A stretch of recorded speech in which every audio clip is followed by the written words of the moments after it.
If you don't know where you are at Broadening the Appeal of Your Presenter's Talk. Suggestions for what will draw in a wider range of audience members. And so our moderator is Dr. Richard Elsley. He is the group leader for the Conejo Valley chapter up near Thousand Oaks. He's a retired engineer scientist from Rockwell International. He's originally from Bombay, India, and Illinois. No? I thought, all right. He is been involved with CCL for many years now. I was influential in joining him to start a chapter up there, and glad he's with us to lead up there, and he's going to help us go through this. He's been leading the way with helping us tweak our slides and making our presentations even better so we can reach out to audiences. So that's what he's gathered. He has a panel, which I'm also on the panel, so you'll see me also there in a few minutes. But please welcome Dr. Richard Elsley.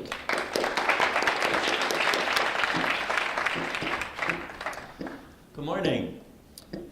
When we give presentations, it's very likely that the audience will consist of people with a variety of attitudes, a variety of prejudices, a variety of things they already support or wouldn't support if their life depended on it. So, what can we do to give the presentation a broad appeal and not insult anybody too badly?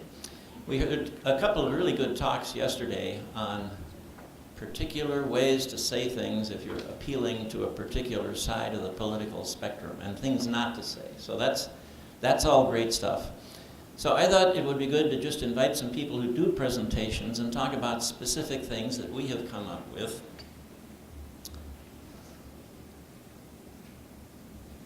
So, just to set the mood, in case you think that everybody is starting to agree on this sort of stuff, these are two charts that Anthony Laserwitz sent out this week from the Yale Center. And the question is, are people the cause of global warming? And one of those maps is how people in one of our political parties vote, and the other is how people in the other political party vote. It's not really important which one is which, but it really is an issue. So I'm going to present three suggestions. We're supposed to each take 5 minutes, right? 5 minutes, right? So I have three suggestions. One, emphasize the fact that we're talking about strengthening the economy, not so much about climate change. And I think that's honest. You can't say we're not talking about climate change, but all those benefits that are going to come down the road, that's strengthening our economy. And this, saying it that way, I think appeals a little more broadly. Bring in some sort of symbol, something that a lot of people can identify with. And I've had so many people come up to me afterwards and said, I don't really understand what is happening with CFD. Where does the money really go? So I've made a little animated demonstration of that. So this is a title I often use, emphasizing first the economy and secondarily climate change. Okay, this is the slide right after my title slide. Why am I here? And there's my universal symbol. That's my granddaughter.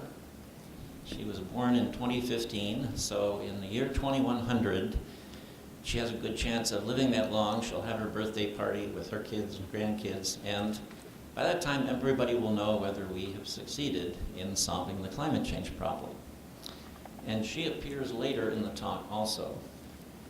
One thing I do is go through talking about what would I like her world to be like, and I check off these various things. And Piper likes that. And then a little later, I talk about some of the downsides of fossil fuels.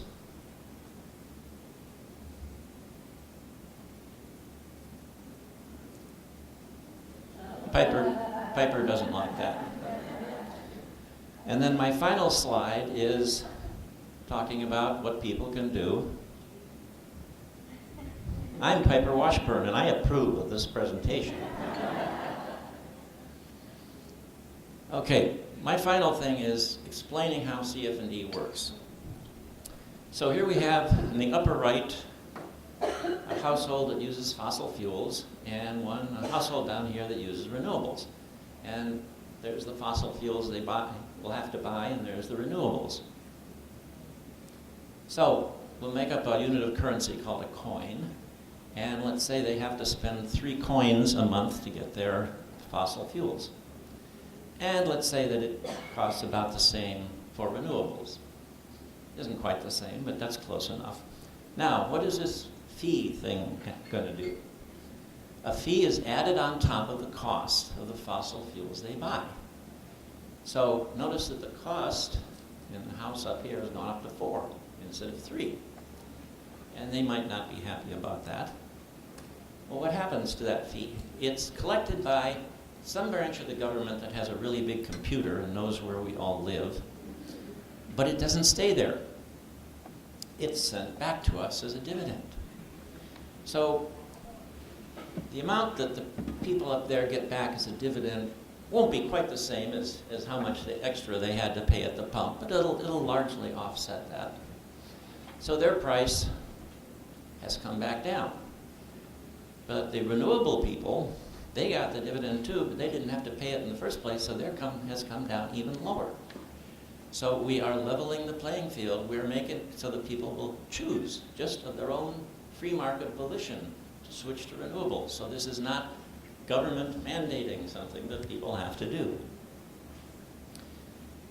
And the fees start small, get larger, and gradually, hey, we'll all just want to use renewables. And that's the end of my part.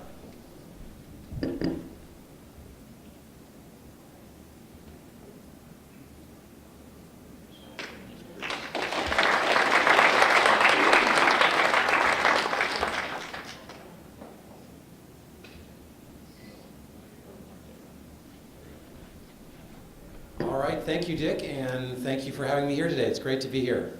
So I am Bruce Tierney, and I'm a co-leader of Orange County Central. And so let's talk about how to make your presentations hit the mark. Let's talk about how you know who your audience is. Let's get your key takeaway and a few pointers about how you can really connect. So first off, I like to start with CCL. You know, this is CCL. We're big. We're making things happen. And for all of you Where's Waldo fans out there who just crush at that game, you're right. That was me if you picked me out there. Very impressive.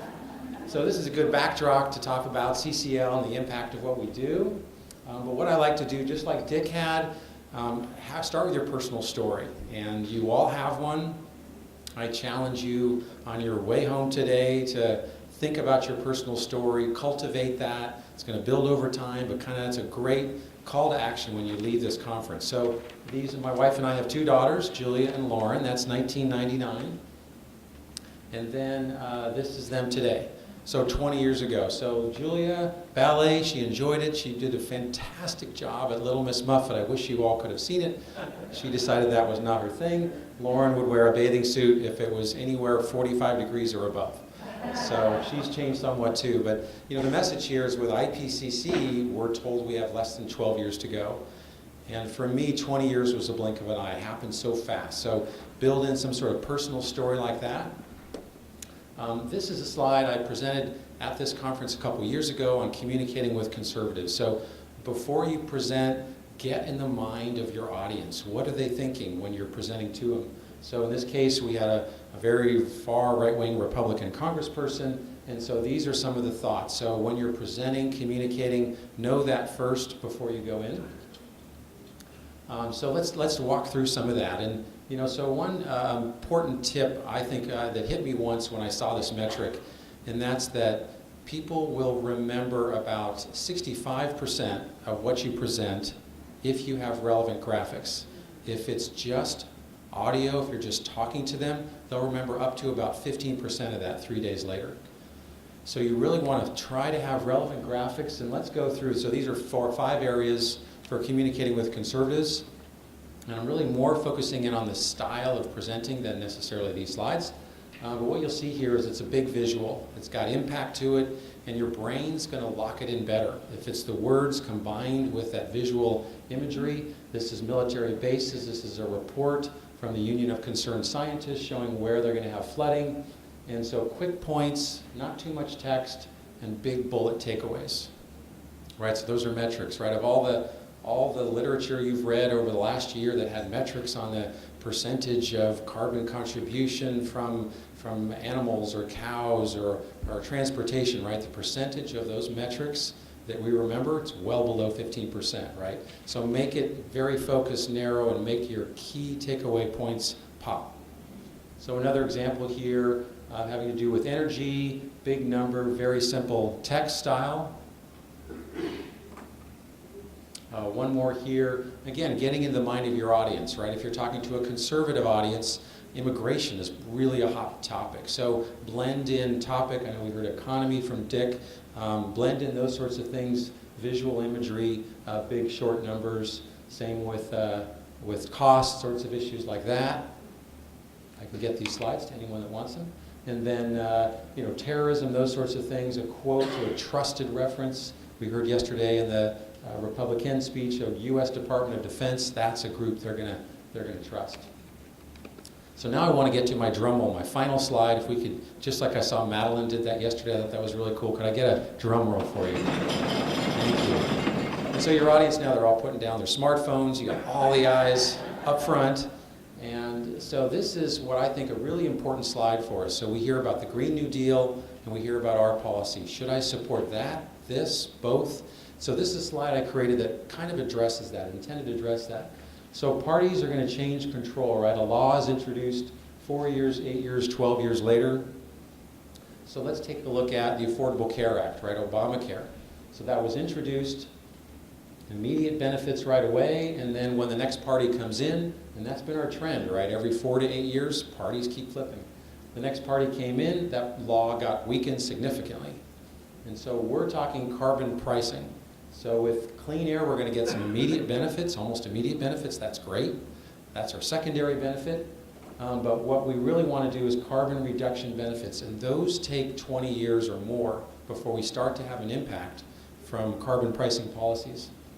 So we have to have a carbon bill that's going to survive this change of the swing of the pendulum of presidential elections and senatorial and who controls this and that. So this to me is a good way to communicate why bipartisan is a critical part of a carbon pricing policy. So thank you very much.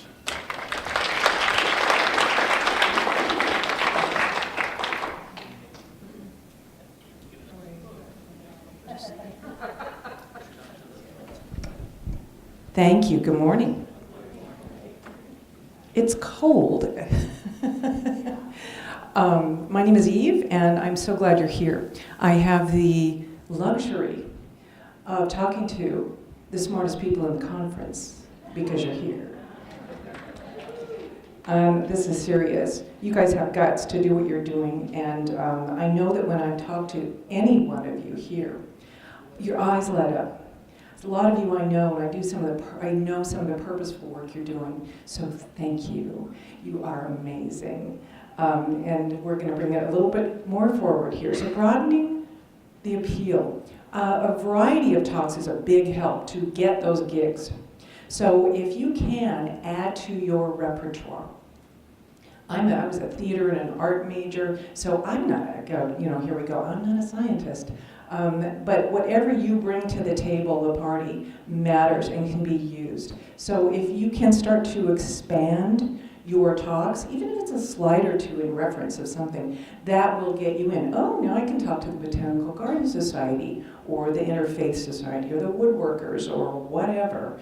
It becomes more personal. Tailor your presentation to fit your audience. When you can, again, you might not have that much time, but even one slide or one reference builds that coalition and helps keep it sticky, all the other points that you make. So tailor your presentation. I was asked recently to talk to Orange County Sierra Club. So I asked my host, what kind of audience am I going to be talking to? And bear in mind, this is an old white lady talking to another old white lady. And she said, Oh, they're old white farts. And they want to save money. So I went, okay. And so I Googled exactly that and came up with this. So I knew I was talking to these people. I want happy people that are prosperous, right? And so we'll see if we got sound here, and you'll see what we've got. You can't really hear it. A little bit, can you hear that? You recognize what that is? It's a theme song from Lifestyles of the Rich and Famous. So this guy, made people think it was funny and they were interested, and it gives you this positive thing instead of, wow, what am I going to have to give up to be green or care about this stuff? Saving the planet and your sweet existence. So they get that this is a good thing, right? I talk about now. I don't talk about what's going to happen in 2100 because people won't really connect with that. I say, this is in your dog's lifetime. What we're talking about, the actions and also the effects. This is happening at the time it takes to get a table at the Cheesecake Factory. Okay? And that also gets them. I was asked to speak to the locals at Mission Beach Town Council down in San Diego, and so I got a thing. Googled up. That's a picture of Mission Beach flooded. And so, again, bringing it home, it's in the here and now, and it's where they live. Pardon. Street cred. All of you have it, and it's an important thing. I get asked to speak at UCSD, Chapman University, San Diego State, over and over, these different places, at the Marine base, retired officers, San Diego Naval Base. And why? Because my sources are top-notch. You can too. You can get multiple sources, the FAA, Center for Disease Control, American Medical Association, on and on and on. So scientific sources, but also other very credible sources, especially those that will impress the audience that you're going to be talking to. This is our former Secretary of Defense. That rings true for everybody. So you might feel like you're out on a limb here, but please know your heart is in the right place. You're all really bright, amazing people. You've got that street cred you can bring with you. So if someone says, are you saying blah, blah, blah, blah, blah, you say, no, sir, that's the Pentagon, right? It's really easy. Make your talk personal, relatable, credible, impactful, funny, interesting, entertaining, because remember, you are that master of ceremonies. And no matter how many graphs you come up with, and these guys had some killer stuff already that we can share, remember that what they're going to take with them is how you make them feel. That's what's going to make them take action. So visualize that healthy planet. This is our home. Shouldn't we try?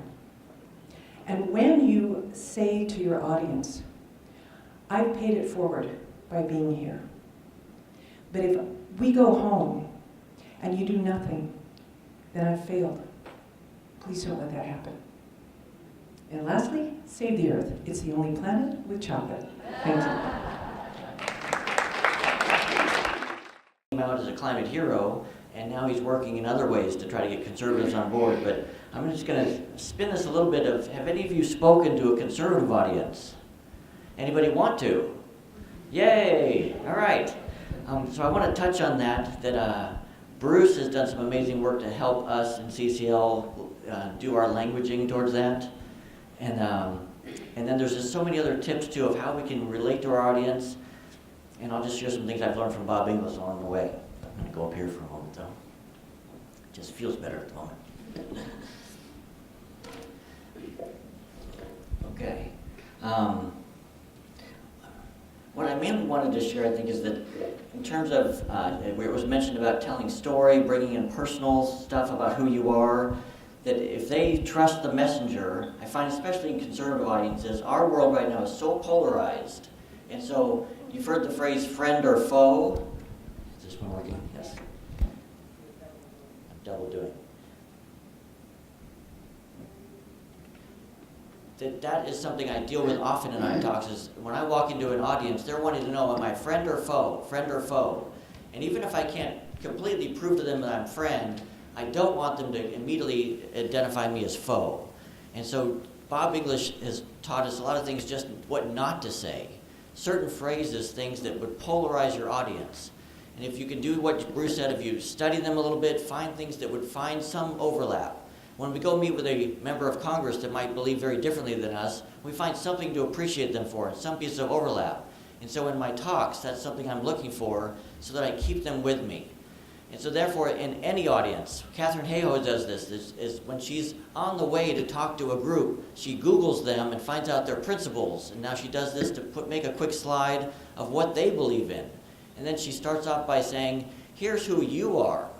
And then this is how you are similar to us. And she finds those overlaps. And I find I've started using that, and it keeps the audience engaged. And now I'm not a foe. I'm actually coming in to offer something to them, and they're not threatened by me. So I find with climate change, because it's polarized, that is becoming a very powerful thing to do. I spoke at a Republic Club a month ago here in Culver City, and I was amazed how they hung in with me. Another technique I used is I got there a little early, and I just helped. I was there to be of help, to help this group. You know, they're all volunteers. They're putting on this Republican club, but we're just starting to go around. And then I went around and shook almost every hand in the room beforehand. I saw this in a Toastmaster group once. The speaker came in early. He walked around and met people and talked to them. And I find as I do that, sometimes in my talk, I'll remember something that somebody said, and I'll say, oh, Eleanor mentioned that she's seen this effect of climate change in her hometown, and I'm referring to the audience. Getting their peers to talk is very powerful. And so when CCL provides tools for us, I found my favorite slide that they provided was one where we asked the audience for feedback, and we get them involved. And so, let's see if I can forward this. Right arrow, here. Okay. Only has 2 slides. Oh, okay. So I'm talking about myself. I have a topic that is less threatening, conservative market-based approach to climate and energy risk. We learned that yesterday to use the word risk sometimes instead of climate change. And what influences the climate? I'm getting them to talk with me about this. And I can't get this to go forward. Let me see if I can do it this way. Looks like that's all I've got. That one I stole from Bruce. Feel free to steal your slides. Yeah. All right, I'm sorry, I'm having some technical problems here. All right, so finding some people that they agree with, that often I use George Shultz and Ronald Reagan, because Ronald Reagan was somebody that acted on climate change and our ozone problem. I'm looking for things that they would relate to. I talked about how Ronald Reagan was a member of, or a big fan of the California Republican Assembly. And then I talked about their principles, things that this club believed in, that they believe in good tax policy, free enterprise, national defense, national sovereignty, and decentralized government. And then I'm going to use all that to pair it up with their principles matching up with our policy.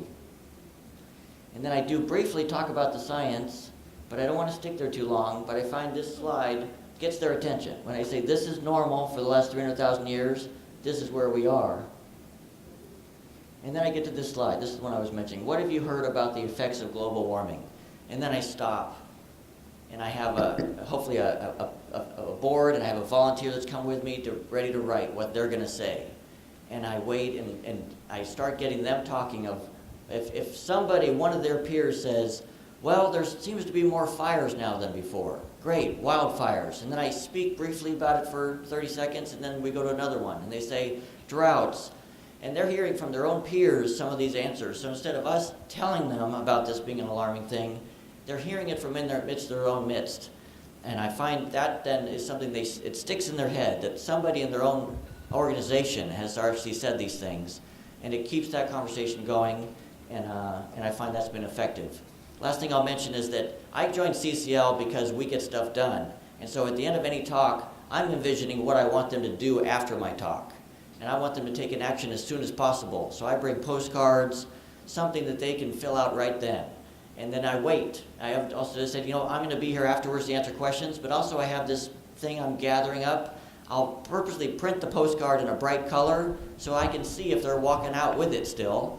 And then I invite them, don't forget, turn in your postcard before you leave. and I go around and help people fill them out. And so at that Republican Club, I got 9, almost half the crowd, to fill out a postcard, and I felt that it was really successful. It helped me know we're making progress.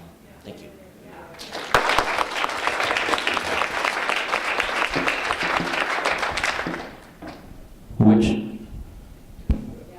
Which leaves us with 2 minutes only for your experience and suggestions. Yes? What did the postcard say? Who did you send it to? It's a postcard that's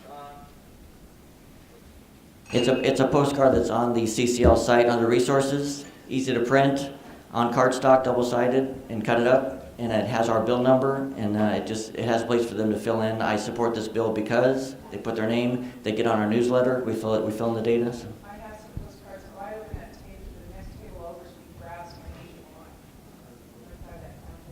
Can you hold up those postcards? She's reaching for them. There they are.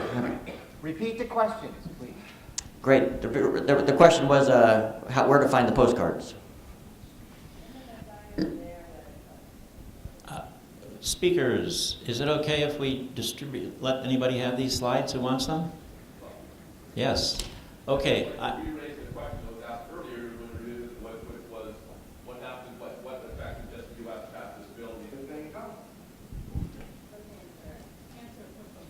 So real quickly, so the border adjustment is one of the elegant aspects of our bill. It's what differentiates us from a state solution, is that we can have border tariffs. So if another country, India, China, otherwise doesn't have a similar policy like we have, then there's adjustment at the border. So our policy, in effect, is global right from the start.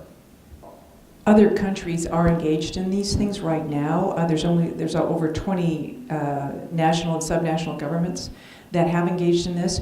It works like a charm. When pollution goes down, economies rise. GDP goes up every time. Also, China and India are taking very strong actions. In many of them are eclipsing our lack of effort or our smaller effort. Per capita, we're way worse than any of these other countries by a long shot. Only Canada eclipses us, and that's because of the tar sands. Absolutely, that's a part of the Right, and also, just to add to this, the way the Iran nuclear arms treaty is breaking down demonstrates the power of the United States in regard to being a trading partner with whom every country has to deal. So if we took the lead and we set up a carbon fee and dividend with a border adjustment, other countries would be under strong pressure to follow suit. All right, questions about the presentation? All right, we got one back here. We just got another minute or two. So when it comes to the ask at the end, and we're trying to get people to endorse the bill, what do you recommend if you're asking for an endorsement from a group or an individual? Because I understand that you want people to go to the website to fill out the endorsement. And so how do we actually get them to the website, or is it okay to get it on paper and then we fill out the website later? What do you recommend? For me personally, I was frustrated with just the link because I found people that are older often don't want to go to a link and do an endorsement. So I made a form, and you can have a copy of one. I have it at the Conservative Caucus table. They'll probably be making more forms, but in the past we did have them that you could just hand it to them and say, please endorse as an individual or a prominent organization, and then you can fill it in yourself on the website. There's also something where you can travel to people, and I'll answer this really quick. Actionable items like, depending on the age of your audience or the interest, taking out their phones right then and there and texting their congressperson, asking them to endorse or even co-sponsor the bill. I just want to add to this question of how the U.S. getting the 763 would affect other countries. Yesterday, Danny Richter said that there's a free market solution to all of this, because having the border adjustment incentivizes other countries. If they don't want that border, if they don't want to have to pay that tariff, then they have to put on a carbon tax. So that's the mechanism. Yeah, Danny was strong on that the plan is that they would never even use the border tariff because other countries wouldn't want to pay us that money. So. All right, over here.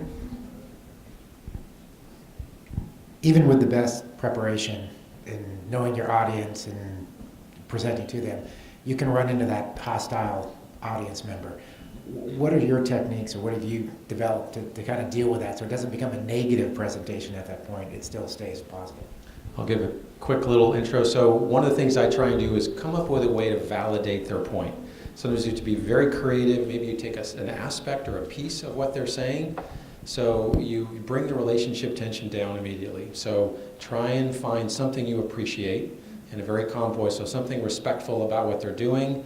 And then, if it's an adamant thing about someone's research and they found some website and it says climate change not true because such and such, I'll often fall back to either, like we heard yesterday, this case, if your daughter, you had to bring her to the hospital, and 3 doctors, your 4th doctor told you this, your 5th doctor, you're not going to question it. And also, I really have a strong belief in the scientific method. I think that's one of the greatest innovations of mankind. And so I put my trust in that. If 97% of those people that are peer-reviewed say that, that's where I don't try and become an expert at climate facts myself, and nobody in the audience should feel like they have to be some sort of expert on climate change before you go present. It's not about that. It's connecting at a personal level. That's marvelous. And I think, yes, not demonizing them, showing compassion and kind of quickly pivoting. Your audience will help you. If you are kind and quick with it, your audience, if you get something that's really a heckler, but it almost never happens, and they pretty quickly take it easy. Sometimes you can also acknowledge Republican movements or conservative movements on climate in a positive way. And that's very helpful. Talking about how Nixon administration instituted, you guys know all this stuff, I can rattle it off, but I don't want to take up too much time. So that's another way to do it. Also, sometimes I'll have a slide of a dentist, coming at you with a pick or a drill, but it's a funny one. It's like, why do you let this guy go in your mouth and drill your teeth? Are you kidding? Or why would someone let some lady open up your chest and work on your heart? Because we trust these experts.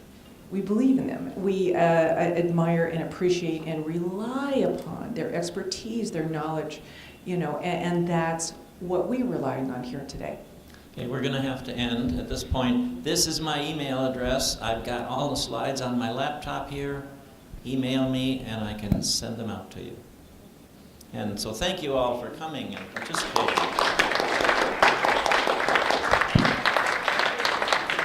All right, thank you, Dick Elsley, for guiding us with mentoring, and thank you, Bruce and Eve, for being on our panel.